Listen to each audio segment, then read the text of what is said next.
बरसाना के एक सिद्ध साधु थे, वैष्णव थे। ठाकुर जी किशोरी जी का भजन करा करते, माला जपा करते और ठाकुर जी का ही चिंतन करते। मधुकरी एक घर से दो घर से जो जो छोटे छोटे रोटले मिल जाते, रोटी मिल जाती, उन्हीं से जीवन यापन होता। और जीवन का उद्देश्य क्या? श्री कृष्ण की प्राप्ति। श्री कृष्ण की प्राप्ति, किशोरी जी के चरणों का आश्रय, वो प्रसन्न हो जाए, एक बार मैं उनका दर्शन कर लूं। तो ये उसके हृदय का भाव।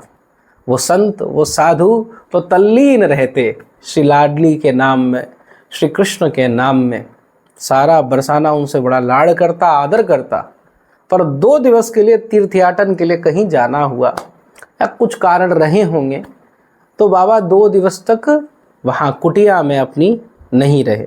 तो जब कुटिया में नहीं रहे तो फिर 2 दिवस बाद आए। तब देखा कि कुटिया तो बड़ी अस्त व्यस्त है, थोड़ा सामान आदि समेटा और तभी देखा द्वार पर कुत्ता आ गया।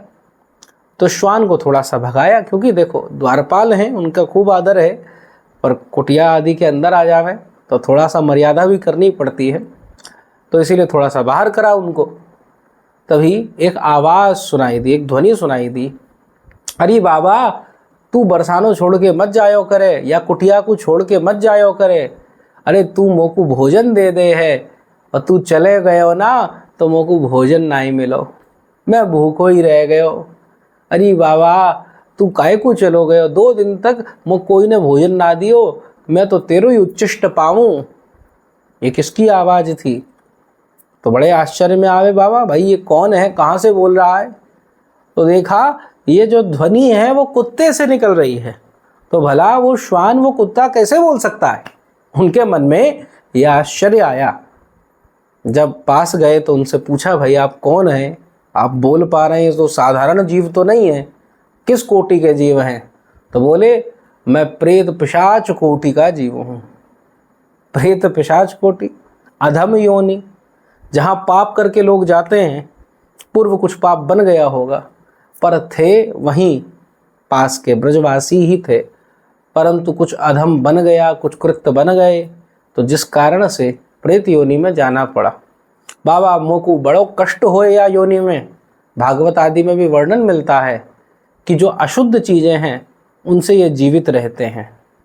जो हम लोग खाने सोचने की बात भी नहीं कर सकते, उन चीज़ों को इनको खाना पड़ता है। बड़ा जीवन कष्टमय होता है, किसी से वार्ता नहीं कर सकते। शास्त्र कहते हैं बहुत पीड़ा होती है, शरीर कष्टमय ही रहता है, वायु वेग से चलते रहते हैं, कहीं अपना पता नहीं होता, कोई रुक नहीं सकते, तो बड़े परेशान, बड़ा कष्ट। बाबा मैं तो पापात्मा हूँ और मोते ऐसो अपराध भयो, पर बाबा मैं कोई के यहाँ जाऊँ पर वहाँ अच्छो भोजन ना मिल पावे। मैं जैसो भी हूँ, अपराधी हूँ, पर हूँ तो ठाकुर जी के धाम को, आपके चरणों के पास आऊँ। भजन करी रोटी को कछु टुकड़ा टिक्कड़ तुम मुँह पे दे दो, बाकू मैं ग्रहण कर सकूँ। बाकू ग्रहण करने से मेरे पूर्व पाप कटे, मेरे पूर्व पाप हटे, या के ताई मैं तुमसे बोल सकूँ हूँ, हे बाबा तू मत जायो कर, तू यहीं रुको कर। अब बाबा ने सोची कि बात तो बड़ी सही है, ठीक है, अच्छी है, पर ये थोड़ा सा अलग योनि में है, क्या पता इसको ठाकुर जी का पता हो। देखो जिसको जो चाहिए वो उसी को ढूंढता है। जो घनश्याम को ढूंढता है, फिर घनश्याम सावरा उसे ढूंढता है।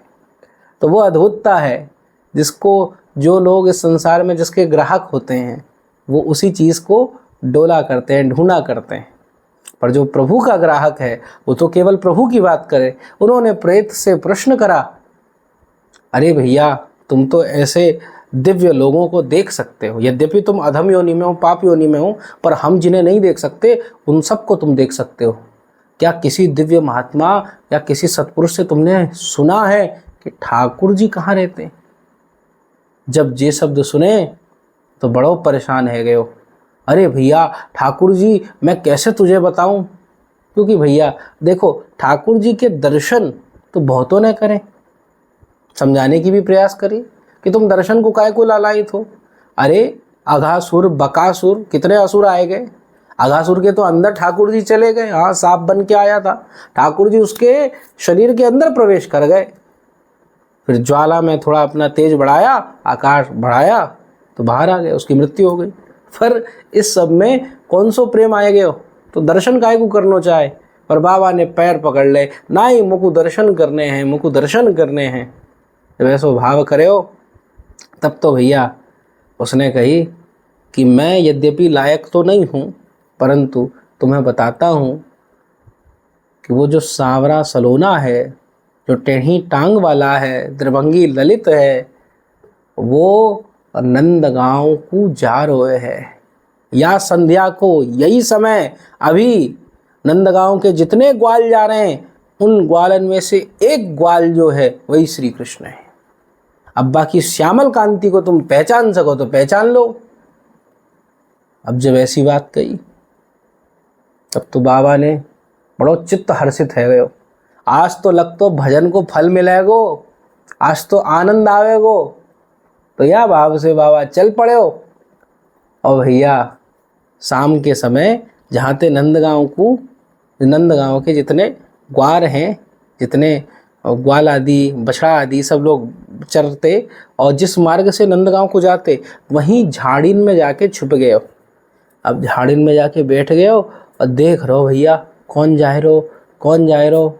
अब भैया सब लोग ग्वाल तो खूब सारे हैं नंदगांव के, तो समूह का समूह यूथ के यूथ जा रहे हैं और खूब सारी गैयाँ भी हैं। पर बाबा ने जिस बरहा पीडम नटवर वपु कर्णयो कर्णिकारम बिभ्रदवासा कनक कपिसम वैजयंतीम च मालम रंध्राण बेड़ो रदर सुदया पूरयन गोप वृंदाई वृंदारण्यम सुपदरमणम प्राविशद गीत कीर्ति। उस वृंदारण्य में रमण करने वाले श्री कृष्ण को पहचान लिया। एक बालक ने टेढ़ों सो जाए रहो, ज़्यादा उदम कर रहे हो, श्यावरों सलोनों सो दिखो। अब बाबा ने आओ देखो ना ताओ, ग्वाल अधिकतर आगे निकल ही गए थे, वो अकेलो ही बचो तो बाबा झाड़ी ते कूद पड़ो और पैर उनको पकड़ लियो। अब बाबा वो ग्वाल चिल्लावे, अरे बाबा तू का कर रहो है, अरे मेरे पैर काय को पकड़ रहो है। बाबा बोले नहीं तुम जय जय हो, तुम श्री कृष्ण हो, मुझको दर्शन दो, मुझको ऐसे मत तड़पाओ। अरे ग्वाल बोले, अरे भैया तू पागल है गो है का, अरे तू मूर्ख है का, मेरे पैरन को काय को पकड़े, अरे भैया तू बावड़ो है का, क्यों पकड़ रहे है, क्यों रो रहे हो है। बाबा और रोवे और विह्वल हो जाए, नहीं मैं जानता हूँ तुम ही कृष्ण हो। और करते करते बड़ो समय है गयो। इधर ते बाबा के, अरे तू ही श्री कृष्ण है, क्यों मोको ठग रहो है, माया ते ठगनो चाह रहो है। वो ग्वाल बोले, अरे बाबा मैं तुमको कैसे बताऊं, नंदगांव में जे मेरी मैया, जे मेरो बाप, जे मेरो चाचा, अरे तू मोको जान दे, ऐसे मोको मत पकड़े, मोको परेशान मत कर, अरे बाबा मो पे दया कर, मो जान दे। रोने लग गो। अब वो ग्वाल भी रो रहे हो और बाबा भी रो रहे हो दोनों एक दूसरे ने पकड़ के बैठे। अरे बाबा तो को माखन चाहिए, तो को मेवा चाहिए, तो को मिश्री चाहिए, मैं सब ला दूंगो, अपनी मैया ते कह दूंगो मेरी मैया बहुत बढ़िया भोजन बनाए, बाबा तो को मधुकरी पवाऊंगो, बाबा मुँह को छोड़ दे, आजा चल मेरे संग चल, मैं तो को ले चलूँ। पर बाबा नहीं मान रहे, बाबा तो रोए जा रहे हो और महामंत्र को जाप कर रहे हो, कह रहे हो। अब या के बाद रात्रि को समय आ गयो। अंत में बोलो बाबा तू नहीं छोड़े वो, बाबा बोलो नहीं, जब तक रूप नहीं दिखाओगे तब तक मैं नहीं छोड़ूंगा, मुझको ऐसे मत ठगो, मुझको आज अपनो रूप दिखाओ, अपनो सच्चिदानंद रूप प्रकट करो। वह भूत ने सचेत करी हती कि श्री कृष्ण आवे तो हैं पर अपनो वास्तविक स्वरूप नहीं दिखाएंगे तो वो बालक बन के रहेंगे। और फिर भैया जो ठाकुर जी ने अपनो सच्चिदानंद विग्रह अनादिरादि गोविंद सर्व कारण कारणम, जो प्रभु ईश्वरों के ईश्वर हैं, जो इंद्रों के इंद्र हैं, देवों के देव हैं, उन प्रभु ने अपना अद्भुत सच्चिदानंदमय स्वरूप प्रकट करा। और तो जैसे दर्शन करे हैं तो बाबा को अंग अंग आनंद से भर गयो, क्योंकि आनंद कंद के दर्शन हो रहे हैं, आनंद के सिंधु के दर्शन हो रहे हैं। बाबा का चित्त प्रसन्न हो गया, सारे अश्रु शांत हो गए, जो रोते रोते आँखें लाल पड़ गईं, एकदम शीतल हो गईं। श्री ठाकुर जी की त्रिभंगी ललित कांति टेढ़ो ठाकुर है, सुंदर पायल पहनी, सुंदर पीतांबर पहनो, कटी बाग में पीतांबर कोई फेंट बांध रखो, पीतांबर ही गले में लटक रही हो, बैजंती की माला, और फिर कानों में मकर के आकार के मकराकृत कुंडल, और केसों में गुथे हुए श्री मोरपंख को धारण करे ठाकुर जी के जब दर्शन करे तो बाबा की स्थिति को वर्णन नहीं करा जा सकता।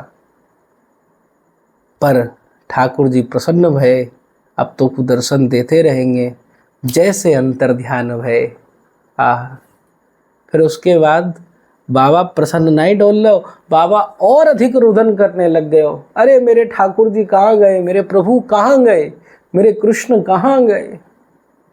यही बात, जब तक कृष्ण श्री कृष्ण की प्राप्ति नहीं होती उसका दुख वो दुख है, पर जब श्री कृष्ण मिल जाते हैं और फिर छोड़कर चले जाते हैं, जैसे गोपियों के संग हो रहा है।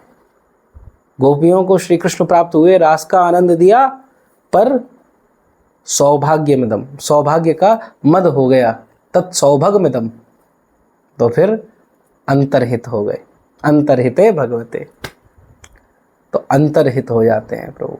और वो जो दशा है जिसमें गोपी की दादी निकले, वही दशा विरह है।